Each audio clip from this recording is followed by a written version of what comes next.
مجھے ذرا گڈس کو اپنے گڈ میں آل پاکستان گڈس ٹرانسپورٹ ایسوسی ایشن، ہمارے جتنے بھی اڈے ہیں پنجاب میں، گڈس ایجنسیاں جتنی بھی ایسوسی ایشن ہیں جنہوں نے اپنا کاروبار بند رکھا ہوا تھا، آج ہمارے مذاکرات ہو گئے ہیں. ہم اس کو پوسٹ پون کر رہے ہیں آج کی ہڑتال کو، اور تمام دوستوں سے میری گزارش ہے کہ وہ اپنے اپنے کاروبار، اپنی گاڑیاں روڈ پہ لے آئیں، اپنے کاروبار، اپنی بکنگ وہ سٹارٹ کر لیں. تمام جی بہت شکریہ، بہت شکریہ جی. آپ نے ملاحظہ کیا ٹرانسپورٹرز کے وفد نے یہ پریس کانفرنس کی ہے، جن کے ہمراہ وزیر ٹرانسپورٹ بلال اکبر خان بھی موجود تھے، اور وزیر ٹرانسپورٹ بلال اکبر کی جانب سے کہا گیا کہ ٹرانسپورٹرز کا مین کنسرن بھاری جرمانے تھا.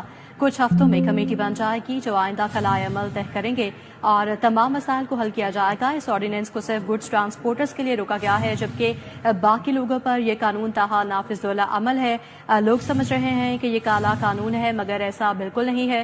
جب تک آپ رولز فالو نہیں کریں گے ٹریفک مسائل حل نہیں ہوں گے. جبکہ ٹرانسپورٹرز کی جانب سے بھی وزیر ٹرانسپورٹ بلال اکبر کا شکریہ ادا کیا، اور انہوں نے اپنے تمام لوگوں کو دوبارہ سروسز بحال کرنے کی بھی تلقین کر دی ہے. ان کی جانب سے کہا گیا کہ ان کے مشکور ہیں کہ آئندہ چند ہفتوں میں کمیٹی بنائی جائے گی جو کہ ہمارے مسائل کو سنے گی اور جس میں ہم آئندہ کے لائحہ عمل کو طے کریں گے. ان کی جانب سے بھی کہا گیا کہ ہمارے سب ڈرائیورز کے پاس لائسنس موجود ہیں اور جن پر FIRs کاٹی گئیں وہ سب کلیئر ہو گئی ہیں.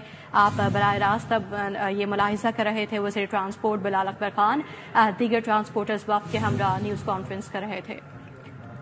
ابھی ساتھی